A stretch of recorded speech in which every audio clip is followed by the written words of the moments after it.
이사야 38장 1절부터 8절까지 오늘 보겠습니다. 그때에 히스기야가 병들어 죽게 되니 아모스의 아들 선지자 이사야가 나아가 그에게 이르되 여호와께서 이같이 말씀하시기를 너는 내 집을 유언하라 내가 죽고 살지 못하리라 하셨나이다 하니 이르되 여호와여 구하오니 내가 주 앞에서 진실과 전심으로 행하며 주의 목전에서 선하게 행한 것을 기억하옵소서 하고 히스기야가 심히 통곡하니 너는 가서 히스기야에게 이르기를 내 조상 다윗의 하나님 여호와께서 이같이 말씀하시기를 내가 내 기도를 들었고 내 눈물을 보았노라 내가 내 소원에 15년을 더하여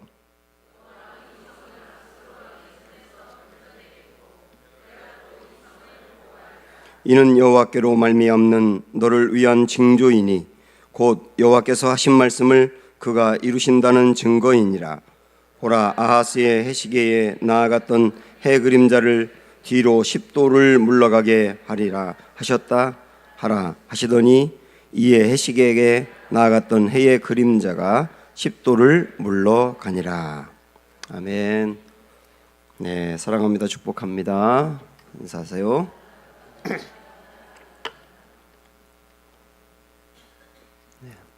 우리는 어떤 사람이 기도의 응답을 받았다 그러면 부러워합니다. 근데 부러워한 다음에 그럼 나도 기도해야지 하고 기도하는 사람이 있고 그냥 부러워하고 끝나는 사람이 있어요. 우리는 기도하면 응답 받는다 그것을 알고 있어요. 알고 있는데 아는 사람 중에 기도의 자리로 가는 사람이 있고 안 가는 사람이 있습니다. 그러면 기도응답 받았다는 것을 부러워하면서도 또 기도응답이 있다는 것도 알면서도 왜 기도 자리로 나아가는 사람이 있고 안 나가는 사람이 있을까? 왜 기도를 알면서도 안 할까? 이런 의문이 생기지 않습니까? 그러면 이제 어떤 사람은 의지가 부족해서 그래요. 시간이 없어서 그래요. 피곤해서 그래요. 그렇게 얘기하겠지만 물론 그런 것도 이유가 있을 수 있습니다만은 가장 큰 이유는 무엇이냐? 우리 예수님이 하셨던 비유의 말씀을 생각을 해보면서 한번 연결을 해보겠습니다. 예수님 말씀하신 마태복음 13장에 그 보화 비유라고 하는 게 나오는데요. 예수님 당시에는 사람들이 이제 전쟁에 나가게 되면 자기의 금은 보화를 궤에 넣어가지고 밭에다가 숨겨놓고 가는 일이 종종 있었다 그래요. 아마 어떤 사람이 그랬던 것 같습니다. 근데 그 사람이 전쟁에 나갔다가 돌아오지 못하고 전사를 한 것 같아요. 그러니까 그 안에 보화가 숨겨 있는 것을 아무도 모릅니다. 근데 어떤 사람이 그 밭에서 일을 하다가 고용돼서 일을 한 것 같아요. 그 안에 교회가 있어서 열어보니까 굉장한 보화가 있단 말이죠. 그 다음에 그 사람은 자기의 모든 소유를 다 팔아서 그것을 샀다 그랬어요. 자, 요 이야기를 가지고 한번 생각을 해보면 이 사람은 그 밭을 살 만한 돈이 원래 있었나요? 없었나요? 예? 있었습니까? 없었습니까? 있었어요. 있었으니까 샀잖아요. 그런데 왜 안 샀죠? 그 밭이 그만한 가치가 있다고 생각을 안 했으니까요. 그런데 이번엔 샀어요. 왜 샀죠? 그만한 가치가 있다고 생각하니까 산 거예요. 그만한 가치가 있다고 생각하니까 자기의 모든 소유를 팔아서라도 샀단 말이죠. 사람은 진짜 그 일이 나에게 가치 있다고 생각하면 어떻게든 합니다. 내 애인을 만나는 게 진짜 가치 있는 일이다 생각하니까 밤새 일하고도 부산에서 올라와서 만나고 1시간 있다 내려가잖아요. 미친 짓이죠. 근데 그 사람한테는 그렇지가 않아요. 가치가 있으니까. 사람은 가치 있는 일이라고 하면 어떻게든 한다니까요. 정말 우리가 기도가 가치 있는 일이라고 생각한다면 어떻게 해서든 한단 말이에요. 새벽에 5시에 여러분 나오셨잖아요. 지금 믿지 않는 사람들이 보세요. 새벽에 5시에 나와서 이렇게 많은 분들이 기도를 한다는 걸 왜 나오셨나요? 이 일이 가치 있다고 생각하니까 나오는 거예요. 기도를 진짜 가치 있는 일이라고 생각하는 사람은 한다. 그러면 기도가 진짜 가치 있는 일일까? 뭔가가 가치 있는 일이라는 것을 알려면 일단 배워야 되거든요. 그 일이 진짜 가치 있다는 것을. 그리고 두 번째는 경험을 해야 합니다. 배우고 경험을 해야 되는 거예요. 그래서 오늘 기도가 진짜 가치 있다는 것을 여러분에게 가르쳐 드릴 테니까 여러분은 배우시고 그 다음에 경험하기 위해서 기도하셔야 되는 거예요. 히스기야가 아수르의 침입을 받았을 때 제일 먼저 성전에 올라가서 편지를 하나님 앞에 펼쳐놓고 긍휼을 베풀어 달라고 기도했지 않습니까? 하나님이 그 기도 들어주셨잖아요.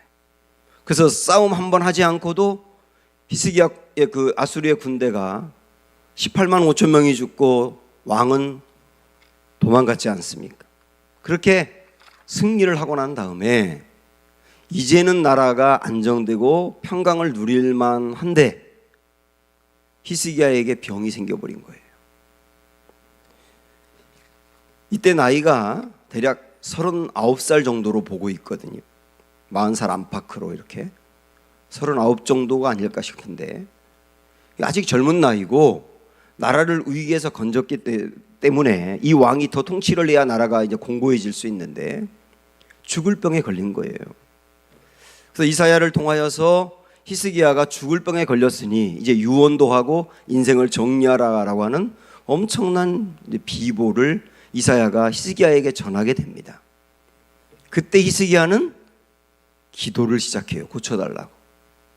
자, 여기서 우리가 또 하나 생각할 게 뭐냐면 분명히 하나님이 히스기야 인생 끝났다. 그러니까 병으로 이제 죽는다. 이게 하나님의 계획이란 말이에요. 하나님의 계획은 그가 죽는다는 건데 근데 히스기야는 기도에 들어갑니다. 나를 고쳐달라고. 이렇게 해야 되느냐라고 하는 문제예요. 하나님의 계획은 분명한데 그래도 기도를 해야 되느냐라고 하는 문제라고요. 히스기야가 하나님의 계획이 분명한데도 기도를 했다는 말은 히스기야의 마음 안에 하나님은 계획을 바꿀 수 있는 분이야 라고 하는 믿음이 있었다는 뜻이에요. 그러니까 기도를 한 것이죠. 그럼 정말 하나님은 계획을 바꿀 수 있는 분인가요? 우리 한번 잘 알고 있는 말씀이지만 출애굽기 32장으로 한번 일단 가서 펴놓으세요.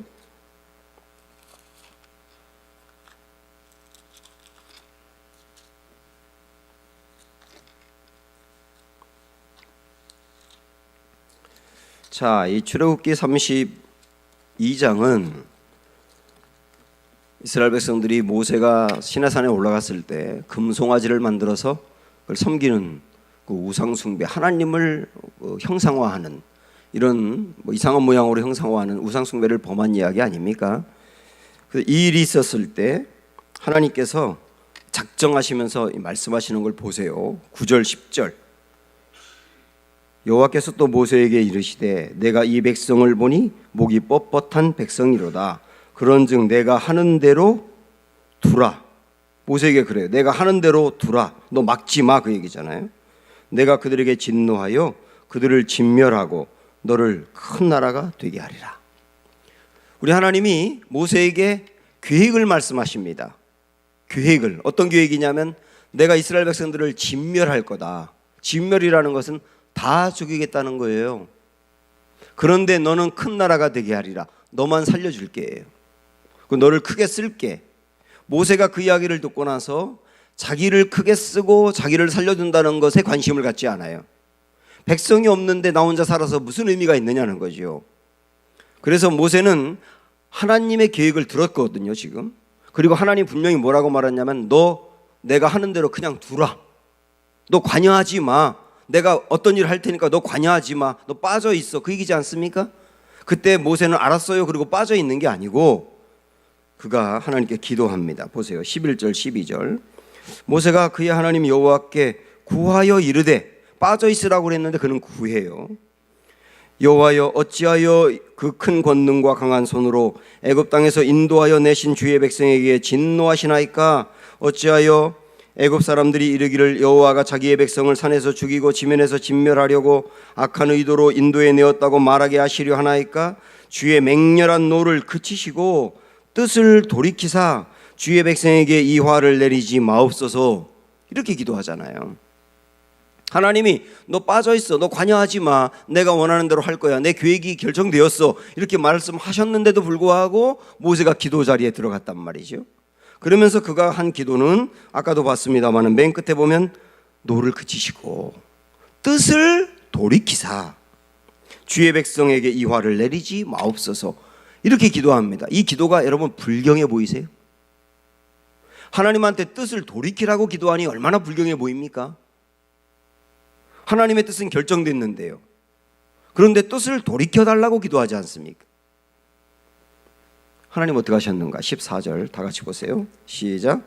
여호와께서 뜻을 돌이키사 말씀하신 화를 그 백성에게 내리지 아니하시니라. 이렇게 나와 있지 않습니까? 뜻을 돌이키셨다고 나오잖아요. 하나님의 계획이 결정됐었는데 뜻을 돌이켜달라고 기도하는 모세의 기도를 들으시고 하나님은 뜻을 돌이켰다고 말씀했잖아요. 계획을 바꿨다고 말씀하잖아요. 그래서 우리는 이 말씀을 보면서 결론을 내릴 수 있습니다. 잘 들으세요. 하나님의 본질과 성품과 목적은 절대로 변하지 않습니다. 그러나 하나님의 계획은 때로 변할 수 있어요. 이걸 우리가 아셔야 되는 거예요. 다시 한번요.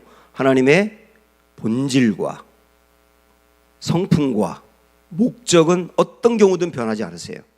그러나 뭐는 변할 수 있다고요? 하나님의 계획은 변할 수 있어요.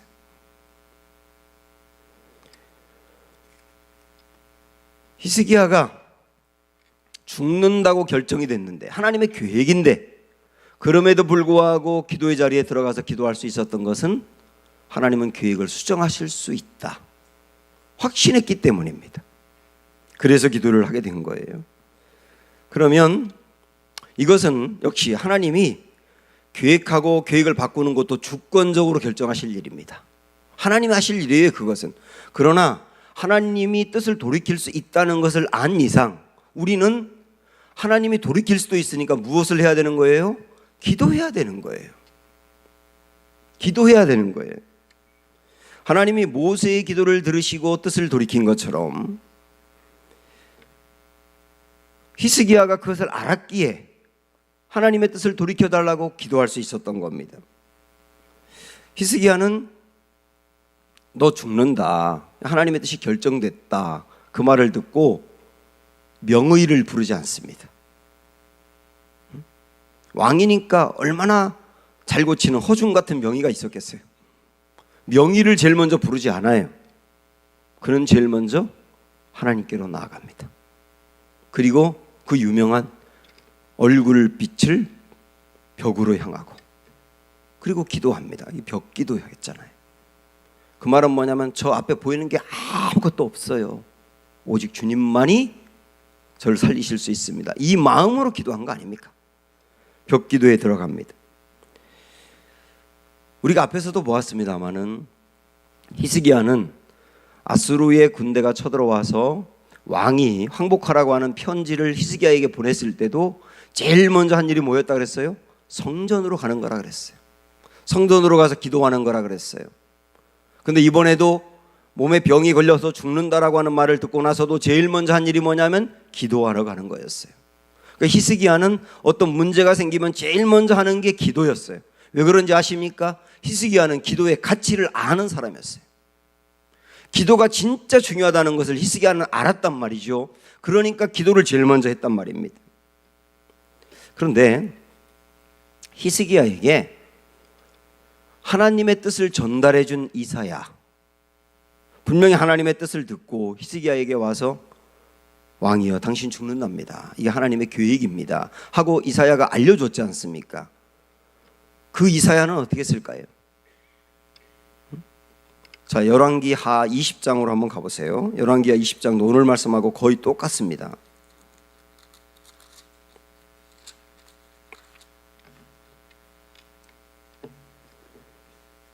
열왕기하 20장 보면 역시 1절부터 3절까지는 오늘 본문하고 거의 똑같습니다. 약간 그 문구만 다를 뿐. 그래서 3절 끝에 보면 히스기야가 심히 통곡하더라 이렇게 나오지 않습니까? 눈물로 기도했다는 얘기인데 4절을 보세요. 시작. 이사야가 성읍 가운데까지 이르기 전에 여호와의 말씀이 그에게 임했다 이랬는데요. 여기서 이사야가 성읍 가운데로 이르기 전에, 자, 이 말씀을 한번 생각을 해봅니다. 이사야가 왕에게 왕이여 하나님의 뜻이 당신 죽는답니다 하고 전달을 해줬어요. 그리고 나서 이사야는 성읍으로 가고 있습니다. 왕이 죽는다는 소식을 이사야는 전달을 해주고 성읍 가운데로 가고 있고 히스기야는 기도 자리로 갔습니다. 지금 이사야는 나라의 선지자로서 왕이 죽는다는 게 보통 걱정이 아니에요. 이 왕이 죽으면 이 나라가 다시 패망으로 가는 게 아닌가. 이 훌륭한 왕이 죽는다는 게 너무 마음도 아프고 근심도 되는데, 그런데 근심도 되고 마음도 아프지만 그 다음에 이사야는 성읍으로 갔다고요. 성읍으로 갔다는 말을 우리가 유추해 보면 왜 그는 성읍으로 갔을까? 장례 준비를 하기 위해서 갔을 가능성이 있어요. 왕이 죽는 게 뻔하니까. 또 하나는 차기 왕을 빨리 준비해서 세우는 일 때문에 갔을 수도 있어요. 왜? 왕은 죽는 거 분명하니까. 그러니까 이사야는 선지자임에도 불구하고 왕이 죽는다는 말을 전하고 난 다음에 그는 왕이 죽는 것을 기정사실로 받아들이고 아예 기도는 안 해버린 거예요. 그리고 그 다음에 왕 죽은 다음에 문제를 생각을 하는 거예요 지금. 그런데 왕은 그 이야기를 듣고 난 다음에 이사야 같이 기정사실로 받아들인 게 아니라 기도의 자리로 나아갔다고요. 기도의 자리로 나아갔다고요. 제가 언젠가 한때 우리 교회에 오자마자 그래도 기도하라 라고 하는 시리즈로 이렇게 설교를 한 적이 있는데, 히스기야가 그래도 기도한 거예요. 하나님의 뜻이 결정됐어도 기도하고 죽는 게 뻔한데도 기도한 거예요. 그래도 기도하라. 불가능해 보여도 기도해라. 사방을 둘러봐도 답이 없어도 기도해라. 죽을 병에 걸렸어도 기도해라. 나의 가족이 아무리 이야기해도 교회를 나오지 않고 하나님에 대해서 적대적인 생각을 갖고 있더라도 기도하라. 우리 아이들을 바라보면 도무지 답이 안 나와도 기도해라. 그래도 기도하라 해요. 자, 옆 사람과 한번 인사해 보세요. 그래도 기도하세요. 네. 이게 오늘 우리에게 주는 메시지예요. 그래도 기도하라. 히스기야 그래도 기도했지 않습니까? 사랑하는 여러분, 그래도 기도해야 될 이유가 있습니다. 왜냐? 기도에는 응답이 있기 때문이에요. 우리 좀 세련되게 이렇게 말하지 않습니까? 기도는 나 자신을 돌아보는 겁니다.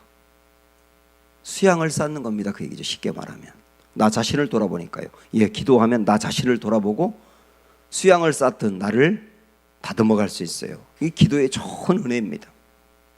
그런데 그 이상입니다. 기도는 하나님과 대화하는 겁니다. 그래서 하나님과 관계를 깊이 맺어가는 겁니다. 맞습니다. 기도하면 하나님과의 관계가 친밀해집니다. 그래서 기도해야 합니다. 그런데 그 이상이에요. 무엇보다 기도하면 응답이 있어요. 그래서 기도를 해야 되는 거예요. 기도응답은 실제입니다. 여러분 이 마음을 마음에 품으세요. 믿음으로 품으세요. 기도응답은 실제다. 그래서 기도해야 하는 거다. 오늘 이미 죽을 병에 걸린 히스기야, 이 결정됐거든요. 그런데도 불구하고 눈물로 기도했던 히스기야 기도. 그 다음에 어떻게 됐는가 보세요. 아까 이사야가 성읍으로 갔다고 했지 않습니까? 그에게 하나님의 말씀이 떨어졌어요.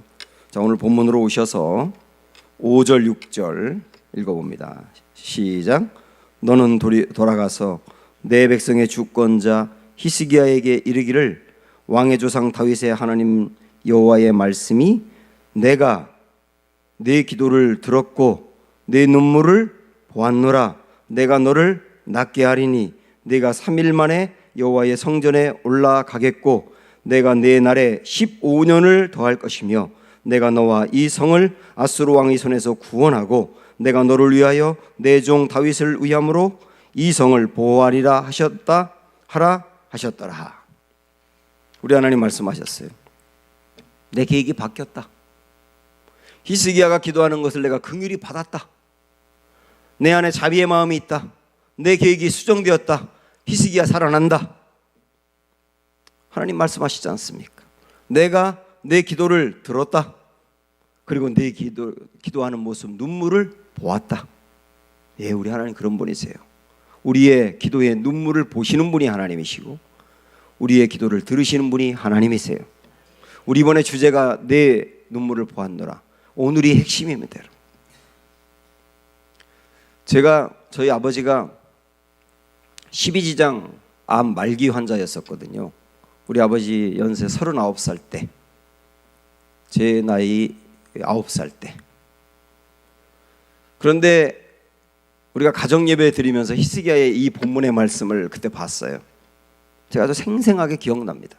그때 이 말씀을 우리 어머니가 하시면서 히스기야 15년 살려줬으니까 우리 너희 아버지도 15년 살려달라고 기도하자. 그래서 우리가 그때부터 우리 모든 자녀들이 정말 열심히 기도했어요. 아버지 살려달라고. 우리 아버지 지금까지 살아계세요. 우리 하나님은 기도를 보시는 분이고 눈물을 보시는 분이고 기도를 들으시는 분이십니다. 여러분, 이 눈물을 보셨다는 말씀을 조금 묵상을 해볼까요? 지금 여러분이 이 설교를 들으면서 눈물 흘리는 분이 있는지 없는지 저는 모르겠어요. 왜냐하면 안 보이거든요. 그 눈물 흐르는 것을 보려면 가까이 가야 보입니다. 그 사람의 얼굴 가까이 가야 눈물 흘리는 게 보인단 말이에요. 하나님이 내 눈물을 보았다라고 하신 말씀은 그 죽을 병에 걸려 고통당하고 있는 히스기야 얼굴 가까이 가서 보셨다는 뜻이에요. 그의 가까이 가서 흐르는 눈물을 보셨단 말씀이에요. 그래서 역대하 16장 9절에 보면 여호와의 눈은 온 땅을 두루 감찰하사 전심으로 자기에게 향하는 자들을 위하여 능력을 베푸시나니. 우리 여호와의 눈이 누구에게 향하고 있다고요? 전심으로 자기를 찾는 자들에게 향하고 있다고요. 사랑하는 여러분, 오늘 그 마음으로 기도하십시오. 그 마음으로 주께 부르짖으시기 바라고, 여러분 눈물을 하나님 보신다는 믿음을 갖고 기도하는 은혜가 있기를 주님의 이름으로 축복합니다. 내 이름 아시죠? 함께 찬양하죠.